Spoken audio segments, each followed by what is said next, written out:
Do you really need a soldering station like this anymore with all that cables? This little thing is very easy to use, cordless, heats up really fast, and after using it for a while I really have to say I like it. But is it actually good enough to replace a traditional soldering iron or station? Today we're going to find out. Hi guys and girls, welcome back. Today we want to have a look at the FNIRSI HS-03 cordless soldering iron. FNIRSI sent me this for a test, and as usual I used it for some weeks and some projects to get a deeper understanding of what is going on with that piece, so that I can share my honest experience in real-world situations, because otherwise it would be useless. So as usual, I tested it very well, so I can give you my honest judgment. How I did the test for you. So I have 5 steps here. First of all, I want to show you what comes with it, because that's important. You know what you have to buy additionally, or if you do not have to buy something. Second step here will be, how does it perform weight-wise compared to other soldering solutions, because the battery is already in here to keep it running. So what does that make with the numbers of weight? Third part here is the temperature. How well does it gain temperature and holds the temperature while soldering? Fourth step will be some real-world situations. I made some projects and I let the camera running so that you can see me soldering stuff, even heating up bigger cables, so that you know where are the, what is possible and what is not possible with that iron. And the last step will be my verdict. Yeah, let's jump right in. So let's have a quick look what comes with it. In that really neat little hardened case, we have the manual, we have 3 soldering tips, and that's quite good, because for different applications you have different tips. I show you in the detail. Wait a minute. There you see it, a chisel, a tip and a bended tip. And then you have a USB charging cable, the iron itself, and a screwdriver and a spare screw. Why? You can take out the battery out of that soldering iron, and that's quite neat. There is not a fancy stuff kind of battery. It's a standard 18650, so you can take a spare one if you like, and if you would lose the original screw, there's a spare screw in there. So they thought even about that. That's quite nice. And then there's one thing in here. Most people refer to this as a cap, because it's like with a fountain pen. You have a cap on it, and that even fits if a tip is installed. So that's quite nice. But what this actually is, here's a thread at the end. So I made my own soldering stand. You can, this is just a simple stand I made from a piece of metal and a piece of board. But this is where you can rest your iron there, and it fits. So if you're soldering, you put it back. This is how easy it is. So you're not fixed to any kind of fancy big stand. You can make your own one. You can attach it wherever you like it on your workbench. That's a very nice thing. Yeah, this comes with it. You see a lot of stuff in there. You do not have to buy anything else, in my opinion. And one additional thing, this is how I transport and use my tin. So even this little syringe will fit in, so that I have everything for soldering in here, nicely packed. Very easy.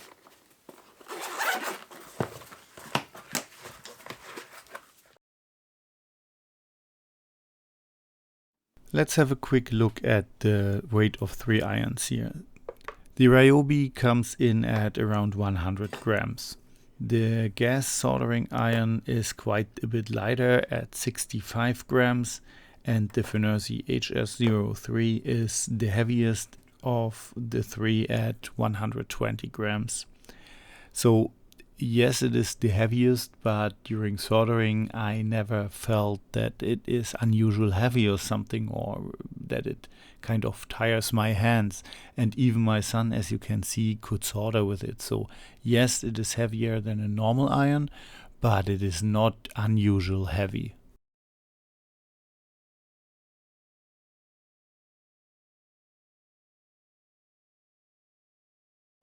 Now the speed test. So let's see how long we need for to get to a certain temperature. Let's start the iron here real quick and let's go for 350. No, that was 450, 350. So you see it's really quick. 200. Now we are at 300. You see here, works pretty nice. And here, let's see how the temperature maintains. We have 350. If I now clean that a little bit and do, a piece of soldering here, and it's back on 350. Let's melt another one, like you do a big soldering point, keeps the temperature. So that's really nice.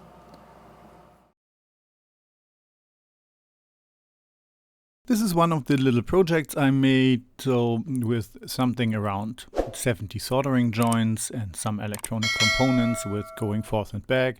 The FNIRSI was running around about 2 hours, and after that it was even half full, and I soldered some stuff before. So plenty of juice there, very free, easy working with it.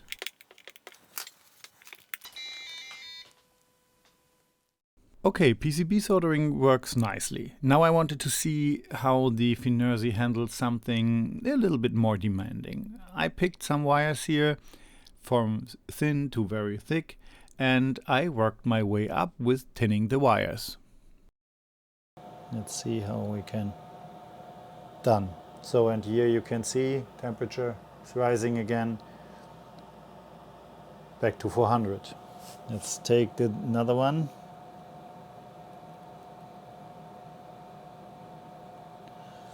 Done, and back on business. So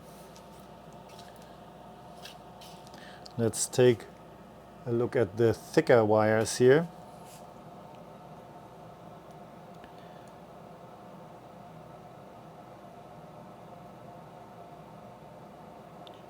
Yeah, oh wait a minute, I can't get the temperature right here. All right, done. It was down to 300, so this is somewhere what is practically fast possible. So if you take a little bit more time, should work with the next wire as well. Okay, that's all right, 400. And let's see how the heat transfer works here. Usually for wires like that I take a bit more flux, and here you see you cool it down. So it's possible to tin that, but that takes a while. All right, and was down to 250, and this is the melting point of my tin here. That was far down. So somewhere there is the boundary. As you can see here, they are all beautifully tinned, no problem so far. So here we are with a 2 millimeter in diameter copper cable. That is actually the boundary that I would say it's practical to heat up, but the other ones, they are all good and nice.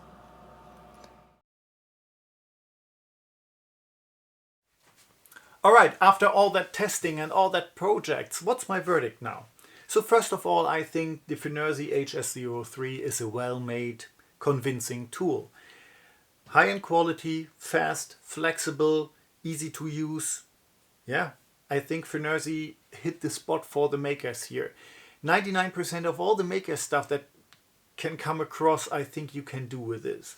You know, the typical stuff like DIY projects, electronics, cables, wires, switch repairs, even working outside if you have to repair your little FPV drone or whatever it is, this will do the job. So if you're looking for an iron that is a kind of jack of all trades, the FNIRSI is really worth considering. 100% recommendation from my side.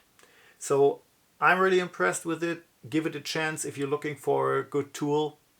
I see you next time around here, guys. Happy crafting.